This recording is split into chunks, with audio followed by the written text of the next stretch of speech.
പ്രിയപ്പെട്ട വിദ്യാർത്ഥികൾക്ക് പുതിയ ഒരു ഓൺലൈൻ ക്ലാസ്സിലേക്ക് സ്വാഗതം. We are discussing the 9th chapter of plus 2 business studies and the name is financial management and we are in the second session. നമ്മൾ plus two business സ്റ്റഡീസിലെ 9ാമത്തെ പാഠം financial management. ഈ പാഠത്തിൻ്റെ 2ാമത്തെ ക്ലാസ്സിലാണ് നമ്മളിപ്പോഴുള്ളത്. ക്ലാസ്സിലേക്ക് പോകുന്നതിന് മുമ്പേ ഇതുവരെയായിട്ടും HSS ടൈംസ് എന്ന വിദ്യാഭ്യാസ ചാനൽ സബ്സ്ക്രൈബ് ചെയ്തിട്ടില്ല എങ്കിൽ സബ്സ്ക്രൈബ് ചെയ്യുക. കൂടാതെ തൊട്ടടുത്തുള്ള ബെൽ ബട്ടൺ കൂടെ എനേബിൾ ചെയ്യുക. അങ്ങനെയാണെങ്കിൽ പുതിയ ക്ലാസ്സുകൾ അപ്ഡേറ്റ് ചെയ്യുന്ന സമയത്ത് നിങ്ങൾക്ക് നോട്ടിഫിക്കേഷൻ ലഭിക്കുന്നതായിരിക്കും. അപ്പോൾ നമ്മുടെ 1ാമത്തെ ക്ലാസ്സിൽ we are discussing about finance function. നമ്മൾ പഠിച്ചുകൊണ്ടിരിക്കുന്നത് ഫൈനാൻസ് ഫംഗ്ഷൻ എന്ന ടോപ്പിക്കാണ്. ഫൈനാൻസ് ഫംഗ്ഷൻ എന്താ? What you mean by the term finance function?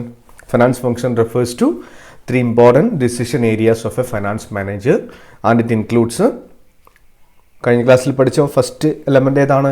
Investment decision, financing decision and dividend decision.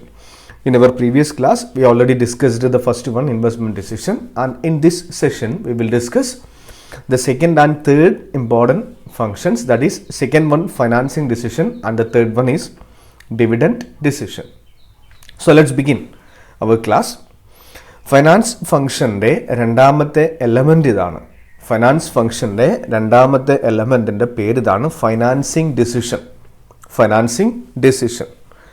The second important decision area of a finance manager is known as financing decision. The second important decision area of a finance manager in an organization is known as financing decision. ഒരു കമ്പനിയിലെ finance manager എടുക്കേണ്ട 2ാമത്തെ വളരെ പ്രധാനപ്പെട്ട മേഖലയാണ് financing എന്ന് പറയുന്ന മേഖല. ആ തീരുമാനങ്ങളെ വിളിക്കുന്ന പേരാണ് ഫൈനാൻസിങ് ഡിസിഷൻസ് എന്ന്. The main source of funds for a firm are shareholders fund and borrowed fund. Before discussing the meaning, you just analyze the diagram. ഈ ചിത്രത്തിൽ നിങ്ങളിപ്പോൾ എന്താ കാണുന്നത്? Owners fund and borrowed fund. Owners fund and borrowed fund. An organization can collect the required capital from 2 sources. The first one is owners fund and the second one is borrowed fund. Owners fund refers to fund contributed by the owners of an organization. Here we are discussing company. Fund contributed by the shareholders, that is the owners, and it includes equity share capital, preference share capital and retained earnings. ഒരു joint stock കമ്പനിക്ക് ലഭ്യമായിട്ടുള്ള owners ഫണ്ടിനകത്ത് വരുന്നത് equity share capital വരുന്നു, preference share capital വരുന്നു, retained earnings വരുന്നു. Second one is borrowed fund. Company ഔട്ട്സൈഡേഴ്സിൽ നിന്നും കടം വാങ്ങിച്ചിരിക്കുന്ന fund. The fund borrowed by an organization from outsiders is known as borrowed fund and it includes debenture, കടപ്പത്രങ്ങൾ, long term loan from financial institutions and commercial banks. ബാങ്കുകളിൽ നിന്നും മറ്റ് ധനകാര്യ സ്ഥാപനങ്ങളിൽ നിന്നും എടുത്തിരിക്കുന്ന long term loan, public deposit. കമ്പനികൾക്ക് public deposit, പൊതുജനങ്ങളിൽ നിന്നും ഡെപ്പോസിറ്റുകൾ ആക്സെപ്റ്റ് ചെയ്യാം. ഇതൊക്കെയാണ് ബോറോഡ് ഫണ്ടിൽ വരുന്നത്. അപ്പോൾ suppose an organization need 100 crore rupees assets capital. ഒരു കമ്പനിക്ക് 100 കോടി രൂപ ക്യാപിറ്റൽ ആവശ്യമാണെന്ന് കരുതുക. ആ കമ്പനിക്ക് എന്ത് ചെയ്യാം? ഇതിൽ ഏത് സോഴ്സ് വേണമെങ്കിലും ഡിപ്പെൻഡ് ചെയ്യാം. അങ്ങനെ ഒരു കമ്പനിക്ക് ആവശ്യമായിട്ടുള്ള ടോട്ടൽ ക്യാപിറ്റലിൽ എത്ര പെർസെൻറ്റേജ് ഇക്വിറ്റി ഷെയർ വേണം, എത്ര പെർസെൻറ്റേജ് പ്രിഫറൻസ് ഷെയർ വേണം, എത്ര പെർസെൻറ്റേജ് ലോങ് ടേം ലോൺ വേണം, എത്ര പെർസെൻറ്റേജ് ഡിബഞ്ചർ വേണം എന്നൊരു തീരുമാനമുണ്ട്. ഈ പെർസെൻറ്റേജിനെ അല്ലെങ്കിൽ ഈ പ്രപ്പോർഷനെ വിളിക്കുന്ന പേരാണ് ക്യാപിറ്റൽ സ്ട്രക്ചർ എന്ന്. ഈ ഒരു പ്രപ്പോർഷനെ, ഈ ഒരു അനുപാതത്തെ വിളിക്കുന്ന പേര് capital structure of a company എന്നതാണ്. അപ്പോൾ ഒരു ഫൈനാൻസ് മാനേജർ എടുക്കേണ്ട 2ാമത്തെ പ്രധാനപ്പെട്ട തീരുമാനമാണ് അതിൻ്റെ ടോട്ടൽ ക്യാപിറ്റലിൽ എത്ര ഇക്വിറ്റി ഷെയർ, എത്ര പ്രിഫറൻസ് ഷെയർ, എത്ര ഡിബഞ്ചർ, എത്ര ലോങ് ടേം ലോൺ എന്ന് തീരുമാനിക്കണം. ഇതിനെ വിളിക്കുന്ന പേരാണ് ഫൈനാൻസിങ് ഡിസിഷൻ എന്ന്. The main source of funds എന്ന് നമുക്ക് ഡിസ്കസ് ചെയ്യാം. ഇനി പെട്ടെന്ന് പറയാം. The main source of funds for a firm are shareholders fund and borrowed fund. Owners fund consists of equity share capital, preference share capital and retained earnings. Retained earnings എന്ന് പറഞ്ഞു കഴിഞ്ഞാൽ accumulated reserve, കമ്പനിയിൽ ഓരോ വർഷവും മാറ്റി വെക്കുന്ന റിസർവാണ് retained earnings എന്ന് പറയുന്നത്. Borrowed fund include debentures, long term loan and public deposit. അതിൽ ഡിബഞ്ചർ മാത്രമേ ആഡ് ചെയ്തിട്ടുള്ളൂ, അതുകൊണ്ട് നിങ്ങൾ ആഡ് ചെയ്യുക. Borrowed fund include debentures, public deposit and long term loan. Thus, financing decision is concerned with designing a capital structure that is a combination of different sources of finance. അതാണ് financing decision. ഒരു കമ്പനിക്ക് ആവശ്യമായിട്ടുള്ള ക്യാപിറ്റലിൽ എത്ര നമുക്ക് debenture വെക്കാം, എത്ര long term loan depend ചെയ്യാം, അതുപോലെ തന്നെ എത്ര ഇക്വിറ്റി ഷെയർ ആക്കാം എന്ന് തീരുമാനിക്കുന്നതിനെ വിളിക്കുന്ന പേരാണ് ഫൈനാൻസിങ് ഡിസിഷൻ എന്ന്. Next, factors affecting financing decision. അടുത്ത പഠിക്കാനുള്ള കാര്യം ഇതുമായിട്ട് ബന്ധപ്പെട്ടിട്ട് ഫാക്ടേഴ്സ് എഫക്റ്റിംഗ് ഫൈനാൻസിങ് ഡിസിഷൻ. ഈ ഫൈനാൻസിങ് ഡിസിഷനെ എഫക്റ്റ് ചെയ്യുന്ന ഫാക്ടേഴ്സാണ്. ഇത് ഡീറ്റെയിൽ ആയിട്ട് പിന്നീട് പഠിക്കാനുണ്ട്, പക്ഷെ ഇപ്പം ടെക്സ്റ്റ് ബുക്കിൽ ഇത് കാര്യങ്ങളുണ്ട്, അതുകൊണ്ട് ഇവിടെ ആഡ് ചെയ്തു എന്ന് മാത്രം. Factors affecting financing decision. The first one is cost. The cost of raising funds through different sources are different. The finance manager always prefer the source with minimum cost. എന്താ പറഞ്ഞേ? The cost of raising fund through different sources are different. വ്യത്യസ്ത സോഴ്സുകളിൽ നിന്നും capital കണ്ടുപിടിക്കുന്ന സമയത്ത് അതിൽ involve ചെയ്യുന്ന cost different ആണ്. അതായത് ഇപ്പം നമുക്കറിയാം, ഇക്വിറ്റി ഷെയർ ഇഷ്യൂ ചെയ്യണമെങ്കിൽ അതിന് കുറച്ച് ചിലവ് അധികമാണ്. കാരണം ആ ഒരു ഷെയർ ഇഷ്യൂ പ്രൊസീജിയർ ഒക്കെ ഉണ്ട്, അതിന് കുറേ സ്റ്റെപ്സ് ഒക്കെ ഉണ്ട്. ഇതൊക്കെ അതിന് ഡീറ്റെയിൽ ആയിട്ട് പോകണ്ട. ഇപ്പം നമ്മൾ പറഞ്ഞു കഴിഞ്ഞാൽ നിങ്ങൾക്ക് ബുദ്ധിമുട്ട്, കൺഫ്യൂഷൻ വന്നേക്കാം. നേരെ മറിച്ച് ലോൺ എടുക്കണമെങ്കിൽ വളരെ എളുപ്പമാണ്. ബാങ്കിൽ നിന്ന് നമുക്ക് ഡയറക്റ്റ് ലോൺ എടുക്കാം. അപ്പോൾ ഒരു സോഴ്സിൽ നിന്നും നമുക്ക് ആവശ്യമുള്ള ഫണ്ട് കളക്ട് ചെയ്യുന്ന സമയത്ത് അതിൽ ഇൻവോൾവ് ചെയ്യുന്ന കോസ്റ്റ് നമ്മൾ കൺസിഡർ ചെയ്യുന്നു. അതാണ് ആദ്യത്തെ factor. Second one, risk. The risk associated with each of the source is different. Risk involved in each source should be evaluated. The risk associated with each of the sources is different. ഓരോ സോഴ്സിനും, ഈ നമുക്കറിയാം എല്ലാ സോഴ്സിനും ഒരു risk എന്ന് പറയുന്ന ഒരു എലമെൻ്റ് ഉണ്ട്. ഓരോ സോഴ്സിനും റിസ്ക് വ്യത്യസ്തമാണ്, ഡിഫറെൻറ്റ് റിസ്ക് ആണ്. ഇക്വിറ്റി ഷെയറിനുള്ള റിസ്ക് അല്ല ഡിബഞ്ചറിനുള്ളത്, ഡിബഞ്ചറിനുള്ള റിസ്ക് അല്ല ഷെയറിനുള്ളത് അല്ലെങ്കിൽ ലോണിനുള്ളത്. അത് ഓരോ സോഴ്സിനും ഡിഫറെൻറ്റ് റിസ്ക് ആണ്.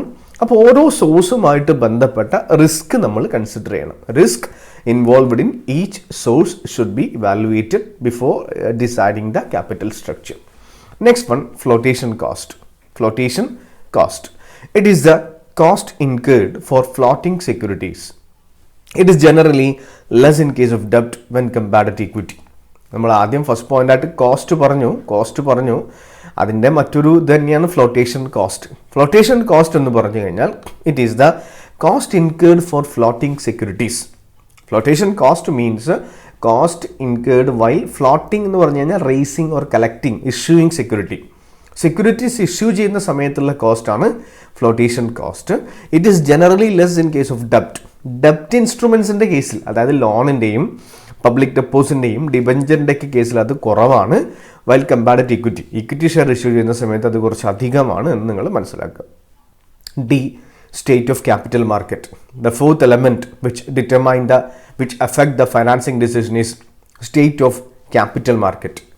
Capital market എന്ന് പറഞ്ഞു കഴിഞ്ഞാൽ സ്റ്റോക്ക് എക്സ്ചേഞ്ച് എന്നാണ്. സ്റ്റോക്ക് എക്സ്ചേഞ്ച്, ഓഹരി വിപണി എന്ന് പറയും നമ്മൾ. Bombay stock exchange, national stock exchange, Cochin stock exchange ഒക്കെ നിങ്ങൾ കേട്ടിട്ടുണ്ടോ? അപ്പോൾ stock exchange condition during boom period more people invest in equity. During boom period, more people invest in equity. During depression, people does not like to take risk and are not interested in buying equity shares. ഇപ്പോൾ ഇപ്പോൾ നിങ്ങൾ T വിയിലൊക്കെ വാർത്ത കേൾക്കുന്ന സമയത്ത് ഇപ്പോൾ ഒരു example പറയാം. 2 ദിവസം മുമ്പേ കേന്ദ്ര ഗവൺമെൻറ്റിൻ്റെ ബഡ്ജറ്റ് ഉണ്ടായിരുന്നു. നമ്മുടെ കേന്ദ്ര ഗവൺമെൻറ് ബഡ്ജറ്റ് പ്രഖ്യാപിച്ചിട്ടുണ്ടായിരുന്നു. ആ കേന്ദ്ര ഗവൺമെൻറ് ബഡ്ജറ്റ് പ്രഖ്യാപിച്ചതിൻ്റെ നെക്സ്റ്റ് ഡേ ഈ സ്റ്റോക്ക് എക്സ്ചേഞ്ചിലൊക്കെ കുറച്ച് ഇൻക്രീസ് ഉണ്ടായിരുന്നു. അതിൻ്റെ സെൻസെക്സും അതുപോലെ നിഫ്റ്റിയൊക്കെ വർദ്ധിച്ചിട്ട് അവിടെ കുറച്ച് ബൂമായിരുന്നു. അവിടെ ട്രാൻസാക്ഷൻസ് ഒക്കെ അല്ലെങ്കിൽ കുറച്ച് ഗവൺമെൻറ് കുറച്ച് സപ്പോർട്ട് വ്യവസായങ്ങൾക്ക് കൊടുത്തു കഴിഞ്ഞാൽ ഓട്ടോമാറ്റിക്കലി എന്തായിരിക്കും, നമ്മുടെ സ്റ്റോക്ക് ഓഹരി വിപണി ഉയരും.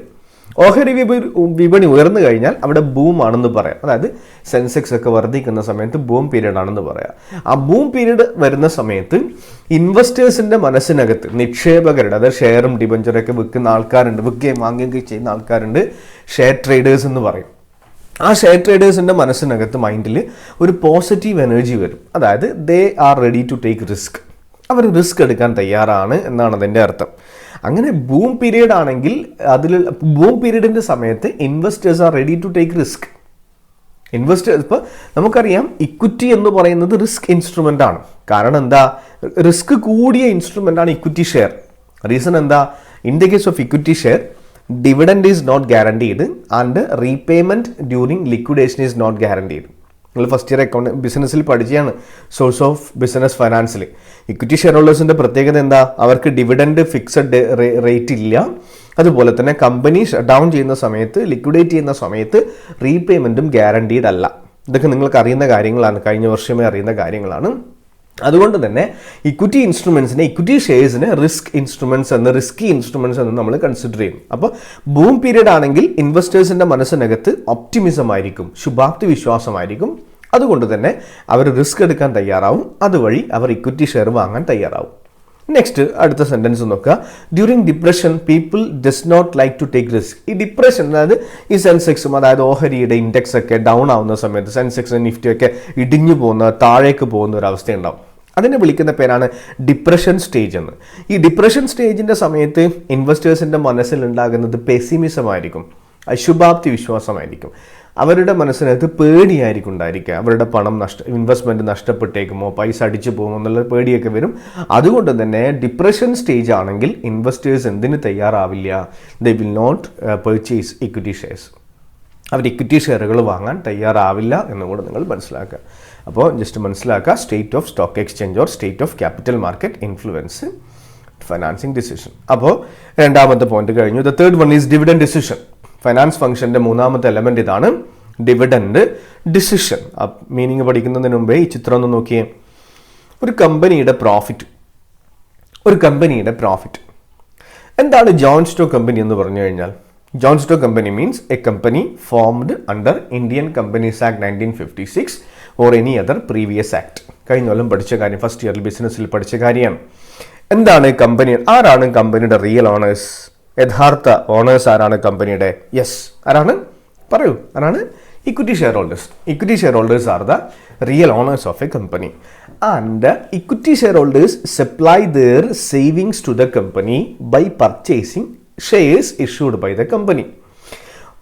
Whenever a person purchases the shares, equity shares of a company, he will become the owner of the John Stow company, and he invests the amount, he invests his savings in the company with an intention of getting some benefits or something in return. ഒരാൾ കമ്പനിയിൽ invest ചെയ്യുന്നത് അയാൾക്ക് എന്തെങ്കിലും return, വരുമാനം വേണം. അപ്പോൾ ഇൻവെസ്റ്റേഴ്സിന് അല്ലെങ്കിൽ share ഹോൾഡേഴ്സിന് ലഭ്യമായിട്ടുള്ള വരുമാനത്തെ വിളിക്കുന്ന പേരാണ് ഡിവിഡൻഡ് എന്ന്. അപ്പോൾ ഒരു കമ്പനിക്ക് എന്ത് ചെയ്യാം? കമ്പനിയുടെ പ്രോഫിറ്റ്, എല്ലാ ഒബ്ലിഗേഷൻസും മീറ്റ് ചെയ്തിട്ട് ബാക്കിയുള്ള പ്രോഫിറ്റിനെ ആ കമ്പനി അപ്പോർഷൻ ചെയ്യണം. അതായത് കമ്പനിക്ക് ഇപ്പം എല്ലാ ഒബ്ലിഗേഷൻസും കംപ്ലീറ്റ് എല്ലാം, ഇൻട്രസ്റ്റും അതൊക്കെ ഡിപ്രീസിയേഷനൊക്കെ പ്രൊവൈഡ് ചെയ്തിട്ട് ബാക്കിയുള്ള പ്രോഫിറ്റ് 25 ലക്ഷമാണെങ്കിൽ ആ 25 ലക്ഷം ആർക്കുള്ള പൈസയാണ്? യെസ്, ഇക്വിറ്റി ഷെയർ ഹോൾഡേഴ്സിനുള്ള പൈസയാണ്. ഇക്വിറ്റി ഷെയർ ഹോൾഡേഴ്സിന് കമ്പനി എന്ത് കൊടുക്കും? ഡിവിഡൻഡ് ആണ് കൊടുക്കുക. ലാഭവിഹിതം കഴിഞ്ഞ കൊല്ലം പഠിച്ചാണ് dividend. Dividend means part of profit distributed to equity share holders. അപ്പോൾ ഒരു കമ്പനിക്ക് 25 ലക്ഷം പ്രോഫിറ്റ് ഉണ്ടെങ്കിൽ 25 ലക്ഷവും ഡിവിഡൻഡ് ആയിട്ട് ഡിസ്ട്രിബ്യൂട്ട് ചെയ്യില്ല. അതിൽ നിന്നും കുറച്ച് പൈസ കമ്പനിയിൽ റിസർവ് ആയിട്ട് വെക്കും. എന്തിനു വേണ്ടിയിട്ടാണ്? ഫ്യൂച്ചറിൽ ഉണ്ടാകുന്ന എന്തെങ്കിലും പ്രശ്നങ്ങളൊക്കെ സോൾവ് ചെയ്യാൻ വേണ്ടിയിട്ട് റിസർവ് ആയിട്ട് കുറച്ച് പൈസ മെയിൻറ്റെയിൻ ചെയ്യും. അപ്പോൾ കമ്പനി എന്ത് ചെയ്യണം? ബാക്കിയുള്ള പ്രോഫിറ്റിൽ നിന്നും കുറച്ച് ഡിവിഡൻഡ് കൊടുക്കണം, കുറച്ച് റിസർവ് ആയിട്ട് കീപ്പ് ചെയ്യണം കമ്പനിയിൽ തന്നെ. അങ്ങനെ ഒരു കമ്പനിയുടെ കയ്യിലുള്ള പ്രോഫിറ്റിൽ നിന്നും എത്ര രൂപ ഡിവിഡൻഡ് കൊടുക്കണമെന്നും എത്ര രൂപ റിസർവ് ആയിട്ട് വെക്കണമെന്നും തീരുമാനിക്കുന്നതിനെ വിളിക്കുന്ന പേരാണ് ഡിവിഡൻഡ് ഡിസിഷൻ എന്ന്. Dividend is that portion of profit which is distributed to shareholders. A company has to decide how much profit to distribute as dividend and how much to retain for reinvestment or investment in the business. Dividend decision relates to the appropriation of earned profit. അതായത് ഒരു company earn ചെയ്തിരിക്കുന്ന പ്രോഫിറ്റിൽ നിന്നും എത്ര dividend കൊടുക്കണം, എത്ര reserve ആയിട്ട് വെക്കണം എന്ന് തീരുമാനിക്കുന്നതിനെ വിളിക്കുന്ന പേരാണ് ഡിവിഡൻഡ് ഡിസിഷൻ.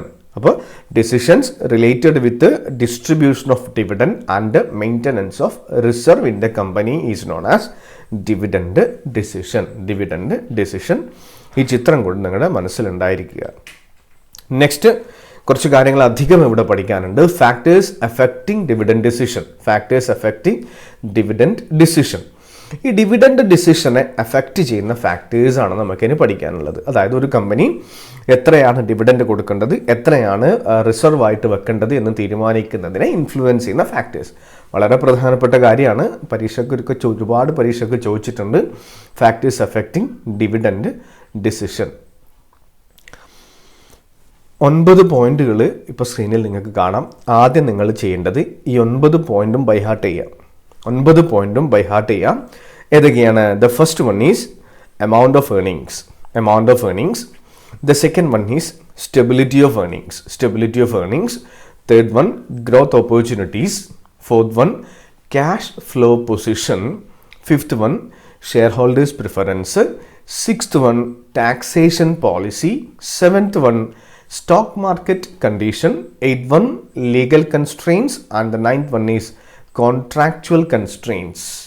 ഇപ്പോൾ ബൈഹാർട്ട് ചെയ്തില്ല എല്ലാവരും? ഒരു 2 മിനിറ്റ് എടുത്തിട്ട് ബൈഹാർട്ട് ചെയ്യുക.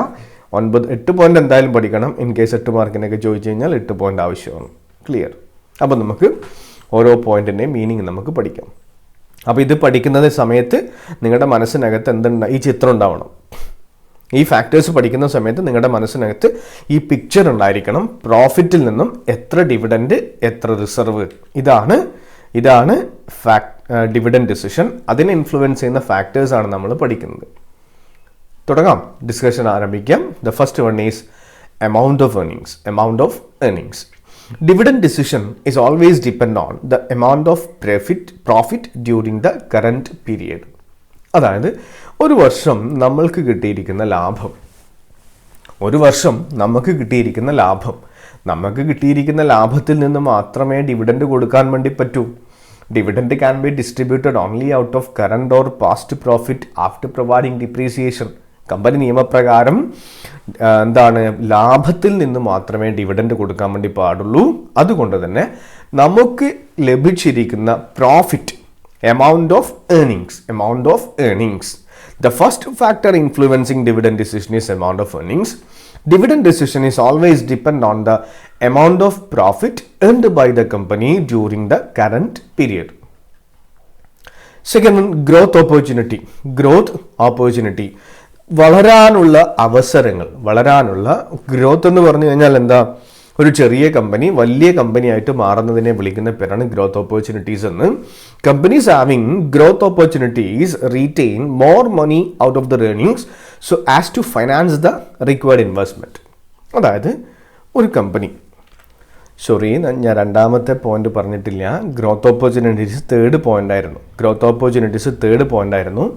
സെക്കൻഡ് പോയിന്റ് പറയാൻ വിട്ടുപോയി. അപ്പോൾ രണ്ടാമത്തത് ഡിസ്കസ് ചെയ്തിട്ട് മൂന്നിലേക്ക് പോകാം. അപ്പോൾ ഫസ്റ്റ് വൺ നമുക്ക് ഒന്നുകൂടെ പറയാം. ആദ്യത്തെ ഫാക്ടർ ഏതാണ്? amount of earnings ആണ്. The second factor is stability of earnings. ഈ ടേബിൾ നിങ്ങളൊന്ന് ഇവാലുവേറ്റ് ചെയ്ത്, A company, B company. 2018 A കമ്പനിയുടെ പ്രോഫിറ്റ് 25 lakh ആണ്, ബി കമ്പനിയുടേത് 12 lakh ആണ്. 2019 എ കമ്പനിയുടെ പ്രോഫിറ്റ് 26 lakh ആണ്, ബി കമ്പനിയുടേത് 50 lakh ആണ്. 2020 എ കമ്പനിയുടേത് 25 lakh ആണ്, ബി കമ്പനിയുടേത് 2 lakh ആണ്. അപ്പോൾ ഇതിൽ എ കമ്പനിയുടെ പ്രോഫിറ്റ് എന്ന് പറയുന്നത് സ്റ്റേബിൾ ആണ്. The profit of a company is stable year after year, whereas the profit of B company is unstable. B കമ്പനിയുടെ പ്രോഫിറ്റ് അൺസ്റ്റേബിൾ ആണ്. അപ്പോൾ ഇവിടെ പറയുന്നത് സ്റ്റെബിലിറ്റി ഓഫ് ഏർണിങ്സ്, ഒരു കമ്പനിയുടെ വരുമാനത്തിൻ്റെ stability. If a company has stable earning it will provide high dividend to its share holders. ഒരു കമ്പനിയുടെ ഏർണിങ്സ് സ്റ്റേബിൾ ആണെങ്കിൽ, എല്ലാ വർഷവും സ്റ്റേബിൾ ആണെങ്കിൽ അങ്ങനെയുള്ള കമ്പനികൾക്ക് കൂടുതൽ ഡിവിഡൻഡ് കൊടുക്കാൻ സാധിക്കും. പക്ഷേ അൺസ്റ്റേബിൾ കമ്പനികൾ എന്ത് ചെയ്യില്ല? അൺസ്റ്റേബിൾ പ്രോഫിറ്റ് ഉള്ള കമ്പനികൾ കൂടുതൽ ഡിവിഡൻഡ് ഡിക്ലെയർ ചെയ്യില്ല. റീസൺ എന്താ? ഈ 2019 50 ലക്ഷം, അപ്പോൾ ഈ 2019 50 ലക്ഷവും അല്ലെങ്കിൽ 49 ലക്ഷവും ഡിവിഡൻഡ് കൊടുത്തു കഴിഞ്ഞാൽ അവിടെ 1 ലക്ഷം മാത്രമേ ഉള്ളൂ. അപ്പോൾ 2020 2 ലക്ഷമാണ്, വളരെ കുറവാണ് പ്രോഫിറ്റ് വന്നിരിക്കുന്നത്. അപ്പോൾ ഈ ഇയറിൽ ഇവർക്ക് കുറച്ച് പൈസയൊക്കെ ആവശ്യമായിട്ട് വരും. അപ്പോൾ റിസർവ് ഉണ്ടെങ്കിൽ അവർക്ക് കമ്പനിക്ക് എന്ത് ചെയ്യാം, അത് യൂസ് ചെയ്യാൻ വേണ്ടി പറ്റും. അപ്പോൾ അൺസ്റ്റേബിൾ പ്രോഫിറ്റ് ഉള്ള കമ്പനികൾ കുറച്ച് മാത്രമേ ഡിവിഡൻഡ് കൊടുക്കാറുള്ളൂ. സ്റ്റേബിൾ പ്രോഫിറ്റ് ഉള്ള കമ്പനികൾ കൂടുതൽ ഡിവിഡൻഡ് കൊടുക്കുമെന്നതാണ് രണ്ടാമത്തെ point, stability of earnings. The third one is growth opportunities. Companies having good growth opportunities retain more money out of their earnings so as to finance the required investment. ഇപ്പോൾ എന്താണ്, ഞാനൊരു company തുടങ്ങി, ABC company 2020 അല്ലെങ്കിൽ 2015 തുടങ്ങിയത്. എനിക്ക് തുടങ്ങുന്ന സമയത്ത് തന്നെ അറിയാം, ഞാനിപ്പോൾ ചെറിയ കമ്പനി ആയിട്ടാണ് തുടങ്ങിയത്. എനിക്ക് 2, 3, 5 വർഷം കൊണ്ട് എനിക്ക് ഗ്രോ ചെയ്തിട്ട് വലിയ കമ്പനി ആയിട്ട് മാറാൻ പറ്റുമെന്ന് എനിക്കറിയാം. അങ്ങനെ എൻ്റെ മുമ്പിൽ വളരാനുള്ള അവസരമുണ്ടെങ്കിൽ ഞാൻ നിർബന്ധമായിട്ടും എന്ത് ചെയ്യണം? ഓരോ വർഷവും പ്രോഫിറ്റിൽ നിന്നും കൂടുതൽ എമൗണ്ട് റിസർവ് ആക്കി വെക്കണം. കാരണം എന്താ, ഒരു 5 വർഷം കഴിഞ്ഞിട്ട് എനിക്ക് പുതിയ ഫാക്ടറി കൂടെ ഓപ്പൺ ചെയ്യാൻ ആഗ്രഹമുണ്ട്. അപ്പോൾ 5 വർഷം കഴിഞ്ഞിട്ട് ഒരു പുതിയ ഫാക്ടറി തുടങ്ങുന്ന സമയത്ത് അതിന് കൂടുതൽ ഇൻവെസ്റ്റ്മെൻറ്റ് വേണം. അപ്പോൾ എൻ്റെ കയ്യിൽ റിസർവ് ഉണ്ടെങ്കിൽ എനിക്ക് എന്ത് ചെയ്യാം? ആ റിസർവ് യൂസ് ചെയ്തിട്ട് അതിനെ ഷെയറാക്കി മാറ്റിയിട്ട്, ക്യാപിറ്റലാക്കിയിട്ട് മാറ്റിയിട്ട് എനിക്ക് എന്ത് ചെയ്യാം? ആ റിസർവ് ഉപയോഗിച്ചുകൊണ്ട് പുതിയ ഫാക്ടറി ആരംഭിക്കാം. എനിക്കങ്ങനെ അവസരമുണ്ട്, ഞാനൊന്നും റിസർവായിട്ടൊന്നും വെക്കുന്നില്ല, അതിന് പകരം കിട്ടുന്ന ലാഭമൊക്കെ ഡിവിഡൻ്റായിട്ട് കൊടുക്കുന്നു. അങ്ങനെയാണെങ്കിൽ 5-ാമത്തെ വർഷം എൻ്റെ കയ്യിൽ പൈസ ഇല്ല, എഗെയിൻ ഞാൻ ലോണോ മറ്റെടുക്കേണ്ടി വരും. അപ്പോൾ ഒരു കമ്പനിയുടെ മുമ്പിൽ വളരാനുള്ള അവസരങ്ങൾ ഉണ്ടെങ്കിൽ നിർബന്ധമായിട്ടും കമ്പനി റിസർവ് കൂടുതൽ മെയിൻറ്റെയിൻ ചെയ്യണം. Companies having good growth opportunities retain more money out of their earnings so as to finance the required investment. Next, fourth point, cash flow position. നാലാമത്തെ point, cash flow position. Payment of dividend involves outflow of cash. Therefore, enough cash must be available for the declaration of dividend. Cash flow position, കമ്പനിയുടെ cash flow position. Payment of dividend involves outflow of cash. Dividend കൊടുക്കുക എന്ന് പറഞ്ഞാൽ തന്നെ എന്താ, കമ്പനിയിൽ നിന്നും പണം പുറത്തേക്ക് പോകുന്നു, ഔട്ട്ഫ്ലോ ആണ്. ഔട്ട്ഫ്ലോ ഓഫ് ക്യാഷ് ആണ് ഡിവിഡൻഡ് എന്ന് പറയുന്നത്. Therefore, enough cash must be available for the declaration of dividend. അതുകൊണ്ട് തന്നെ കമ്പനിയുടെ കയ്യിൽ ആവശ്യമുള്ള പണം ഉണ്ടായിരിക്കണം ഡിവിഡൻഡ് ഡിക്ലെയർ ചെയ്യുന്ന സമയത്ത്. അപ്പോൾ കമ്പനിയുടെ നിലവിലുള്ള ക്യാഷ് ഫ്ലോ പൊസിഷൻ എത്രയാണ് എന്ന് നമ്മൾ മനസ്സിലാക്കണം. അതാണ് നാലാമത്തെ element. Next, fifth one, share holders preference. While declaring dividend, management must keep in mind the preference of the shareholders in this regard. While declaring dividend, management must keep in mind, that is management must consider the preference of the shareholders in this regard. ഓഹരി ഉടമകളുടെ ആഗ്രഹം. ഇപ്പം ഈ share holders തന്നെ പല ടൈപ്പിലുണ്ട്. ചില ഇപ്പോൾ retired ആയിട്ട് കിട്ടുന്ന പണം കൊണ്ട് ഷെയർ വാങ്ങിക്കുന്ന ആൾക്കാരുണ്ട്. അവർ എക്സ്പെക്ട് ചെയ്യുന്നത് എന്താ, ഒരു റെഗുലർ ഇൻകമാണ്. നേരെ മറിച്ച് ചില റിസ്ക് എടുക്കുന്ന ചില ഇൻവെസ്റ്റേഴ്സ് ഉണ്ട്. ഇന്ന് രാവിലെ ഷെയർ വാങ്ങിച്ചിട്ട് വൈകുന്നേരമൊക്കെ വിൽക്കുന്ന ഇൻവെസ്റ്റേഴ്സ് ഉണ്ട്. അങ്ങനെയുള്ള ഇൻവെസ്റ്റേഴ്സ് പ്രതീക്ഷിക്കുന്നത് എന്താണ്, റെഗുലർ ഇൻകം അല്ല, പെട്ടെന്നുള്ള സഡൻ പ്രോഫിറ്റ് ആണ് എക്സ്പെക്ട് ചെയ്യുന്നത്. അപ്പോൾ സ്പെക്കുലേറ്റേഴ്സും ഉണ്ട്, ജെന്യൂൻ ഇൻവെസ്റ്റേഴ്സും ഉണ്ട്. ഒരു കമ്പനിയിൽ ഇൻവെസ്റ്റ് ചെയ്യുന്ന ഇൻവെസ്റ്റേഴ്സിനെ നമുക്ക് രണ്ടായിട്ട് ക്ലാസിഫൈ ചെയ്യാം, സ്പെക്കുലേറ്റേഴ്സും and genuine investors. Speculators expect quick profit, whereas genuine investors expect reasonable or regular income. അപ്പോൾ ഒരു കമ്പനിയിലെ ഷെയർ ഹോൾഡേഴ്സിൻ്റെ താല്പര്യങ്ങൾ നിർബന്ധമായിട്ടും ആ കമ്പനി മനസ്സിലാക്കണം ഡിവിഡൻഡ് ഡിക്ലെയർ ചെയ്യുന്നതിന് മുമ്പേ. അത്ര ഡീപ്പായിട്ടൊന്നും അങ്ങ് പറഞ്ഞു കഴിഞ്ഞാൽ കുറേ പറയാനുണ്ട്. അപ്പം ഞാൻ പെട്ടെന്ന് പറഞ്ഞ് മനസ്സിലാക്കാം. While declaring dividend, management must consider the preference of share holders. അതിൻ്റെ ഷെയർ ഹോൾഡേഴ്സിൻ്റെ ഇഷ്ടാനിഷ്ടങ്ങൾ, പ്രിഫറൻസ് ഒക്കെ കൺസിഡർ ചെയ്യണം. Next one, taxation policy. നമ്മുടെ രാജ്യത്ത് നിലവിലുള്ള tax policy. Taxation policy of government also influences dividend decision. ഗവൺമെൻറ്റിൻ്റെ ടാക്സ് പോളിസി ഡിവിഡൻഡ് ഡിസിഷനെ ഇൻഫ്ലുവൻസ് ചെയ്യുന്നു. If tax on dividend is higher it is better to pay less dividend. അതായത് ഡിവിഡൻഡിൻ്റെ മുകളിലുള്ള tax കൂടുതലാണെങ്കിൽ കമ്പനികൾക്ക് എന്താ നല്ലത്? ഒരുപാട് ഡിവിഡൻഡ് കൊടുക്കുന്നതിൽ അർത്ഥമില്ല. If tax on dividend is higher it is better to pay less dividend. കുറച്ച് ഡിവിഡൻഡ് കൊടുത്തിട്ട് ബാക്കി റിസർവായിട്ട് വെച്ചാൽ മതി. ഈ റിസർവായിട്ട് വെച്ച് കഴിഞ്ഞാലും അത് പിന്നീട് ഷെയർ ഹോൾഡേഴ്സിന് കൊടുക്കും. ഷെയർ ഹോൾഡർ അങ്ങനെ റിസർവായിട്ട് വെച്ച് കഴിഞ്ഞാൽ അത് അങ്ങനെ തന്നെ എടുക്കാൻ വേണ്ടി പറ്റില്ല. ഒരു 5 വർഷം കഴിഞ്ഞിട്ട് ഇപ്പോൾ ഒരു 50 കോടി നമ്മുടെ കയ്യിൽ റിസർവ് ഉണ്ടെങ്കിൽ 50 കോടീനെ ക്യാപിറ്റലാക്കി മാറ്റുന്ന സമയത്ത് 50 കോടി വിലയുള്ള ഷെയർ ഉണ്ടാക്കിയിട്ട് ആ ഷെയർ ഫ്രീ ആയിട്ട് ഷെയർ ഹോൾഡേഴ്സ് എക്സിസ്റ്റിംഗ് ഷെയർ ഹോൾഡേഴ്സിന് കൊടുക്കണം. അതൊക്കെയാണ് അതിൻ്റെ റൂൾസ് ആയിട്ട് വരുന്നത്. അപ്പോൾ ഡിവിഡൻഡിൻ്റെ മുകളിലുള്ള ടാക്സ് കൂടുതലാണെങ്കിൽ, നമ്മളൊരു രാജ്യത്ത് ഡിവിഡൻഡിനുള്ള ടാക്സ് കൂടുതലാണെങ്കിൽ ഒരുപാട് ഡിവിഡൻഡ് കൊടുത്തു കഴിഞ്ഞാൽ കമ്പനിയുടെ ടാക്സ് ലയബിലിറ്റി വർദ്ധിക്കും. അതുകൊണ്ട് തന്നെ കുറച്ച് ഡിവിഡൻഡ് കൊടുക്കുന്നതായിരിക്കും നല്ലത്. Taxation policy of government also influences dividend decision. If tax on dividend is higher it is better to pay less dividend. Next stock market condition, stock market reaction. ഒരു രാജ്യത്തെ ഓഹരി വിപണിയിലുള്ള റിയാക്ഷൻ.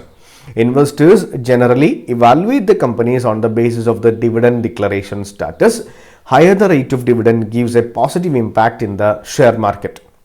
ഒരു കമ്പനി ഡിവിഡൻഡ് ഡിക്ലെയർ ചെയ്യുന്നതിന് മുമ്പേ നിർബന്ധമായിട്ടും ആ രാജ്യത്തിലുള്ള stock മാർക്കറ്റിൻ്റെ കണ്ടീഷൻ കൺസിഡർ ചെയ്യണം.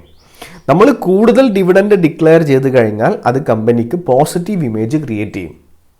അപ്പോൾ സ്റ്റോക്ക് മാർക്കറ്റിൽ എന്ത് പൊസിഷനാണോ ഉള്ളത്, സ്റ്റോക്ക് മാർക്കറ്റിൽ ബൂമാണെങ്കിൽ അവിടെ ഉള്ളതൊക്കെ ഒപ്റ്റിമിസമാണ്. അപ്പോൾ ഇൻവെസ്റ്റേഴ്സ് റെഡിയാണ്, റിസ്ക് എടുക്കാൻ തയ്യാറാണ്. അപ്പോൾ ബൂം പീരീഡിലൊക്കെ കമ്പനി എന്ത് ചെയ്യണം? കൂടുതൽ ഡിവിഡൻഡ് ഡിക്ലെയർ ചെയ്യണം. കാരണം ആ ബൂം പീരീഡിൽ ഏതെങ്കിലും ഒരു കമ്പനി ഡിവിഡൻഡ് വളരെ കുറച്ച് ഡിക്ലെയർ ചെയ്ത് കഴിഞ്ഞാൽ കമ്പനിയുടെ ഇമേജ് അവിടെ ഗുഡ് വില്ലിനെ ഇൻഫ്ലുവൻസ് ചെയ്യും. അപ്പം അത്ര ഡീപ്പായിട്ടൊന്നും പോകണ്ട, നിങ്ങൾ ഇങ്ങനെ പോയിന്റ് മനസ്സിലാക്കിയാൽ മതി. നിലവിലുള്ള ഓഹരി വിപണിയിലെ കണ്ടീഷൻ കൺസിഡർ ചെയ്യണം. Before declaring dividend an organization must consider the prevailing stock market condition. Clear. Next point, legal constraints. നിയമപരമായിട്ടുള്ള ചില പരിമിതികൾ, ചില കൺട്രോളുകളുണ്ട്. While declaring dividend, the company have to follow the restrictions laid down by the Companies Act. Indian company നിയമം കമ്പനികളോട് പറഞ്ഞിട്ടുണ്ട് dividend എങ്ങനെയൊക്കെ declare ചെയ്യാം. ഒരുപാട് സെക്ഷനൊക്കെ അതുമായിട്ട് ബന്ധപ്പെട്ടിട്ടുണ്ട്. അപ്പം കമ്പനി നിയമപ്രകാരം എന്തൊക്കെ നിയമപരമായിട്ടുള്ള ഒബ്ലിഗേഷൻസ് ഉണ്ടോ അതെല്ലാം കൺസിഡർ ചെയ്യണം. അതൊന്നും ഞാനിപ്പോൾ പറയുന്നില്ല, പറഞ്ഞു കഴിഞ്ഞാൽ കൺഫ്യൂഷൻ വരും. അപ്പോൾ ജസ്റ്റ് ഈ സെൻറ്റൻസ് അങ്ങ് പഠിക്കുക. While declaring dividend the companies have to follow the provisions or the restrictions laid down by the companies act. Next one is 8 പഠിക്കാം, ഒന്ന് അഡീഷണൽ ആയിട്ട് ആഡ് ചെയ്തിട്ടുണ്ട്. Contractual constraints. Contractual constraints. The companies are required to ensure that the dividend does not violate the terms of the loan agreement in this regard. Company ചില സമയത്ത് മറ്റേതെങ്കിലും ഇപ്പോൾ ബാങ്കുമായിട്ടോ അല്ലെങ്കിൽ മറ്റേതെങ്കിലും ഫൈനാൻഷ്യൽ ഇൻസ്റ്റിറ്റ്യൂഷൻസോ ഒക്കെ ആയിട്ട് എന്തെങ്കിലും കോൺട്രാക്റ്റിലൊക്കെ ഏർപ്പെട്ടിട്ടുണ്ടാകും. അതായത് ഡിവിഡൻഡൊക്കെ ആയിട്ട് ബന്ധപ്പെട്ടിട്ട് ഇത്ര ഡിവിഡൻഡ് നമ്മൾ മാക്സിമം കൊടുക്കും എന്നൊക്കെ പറഞ്ഞിട്ട് എന്തെങ്കിലും കോൺട്രാക്റ്റ് എവിടെയെങ്കിലും ഉണ്ടെങ്കിൽ ആ കരാറുകളിലുള്ള കണ്ടീഷൻസ് വയലേറ്റ് ചെയ്യാതെ കമ്പനി ഡിവിഡൻഡ് ഡിക്ലെയർ ചെയ്യണം. അപ്പം ഡിവിഡൻഡ് ഡിക്ലെയർ ചെയ്യുന്ന സമയത്ത് കമ്പനി മറ്റ് ഏജൻസികളുമായിട്ട് ഏർപ്പെട്ടിരിക്കുന്ന കരാറുകൾ, കോൺട്രാക്റ്റിലുള്ള കണ്ടീഷൻസ് വയലേറ്റ് ചെയ്യുന്നില്ല എന്നുകൂടെ എൻഷുർ ചെയ്യണം. അതാണ് contractual constraints. The companies are required to ensure that the dividend does not violate the terms of the loan agreement in this regard. അപ്പോൾ ഡിവിഡൻഡ് ഡിസിഷൻ ഇൻഫ്ലുവൻസ് ചെയ്യുന്ന ഫാക്ടേഴ്സ് ഏതൊക്കെയാണ് ഇപ്പോൾ പറഞ്ഞത്? Amount of earnings, stability of earnings, growth opportunities, cash flow position, shareholders preference, taxation policy, stock market reaction, legal constraints and contractual constraints. അപ്പോൾ ഈ class അവസാനിപ്പിക്കുകയാണ്. രണ്ടാമത്തെ class ആണ്. കുറച്ചധികം കാര്യങ്ങൾ പറഞ്ഞിട്ടുണ്ട്. ഫൈനാൻസ് ഫംഗ്ഷൻ്റെ 2 elements, second and third element ഏതൊക്കെയാണ്? ഫൈനാൻസിങ് ഡിസിഷനും ഡിവിഡൻഡ് ഡിസിഷനും. ബാക്കിയുള്ള കാര്യങ്ങൾ നെക്സ്റ്റ് ക്ലാസ്സിൽ ഡിസ്കസ് ചെയ്യാം. Thank U.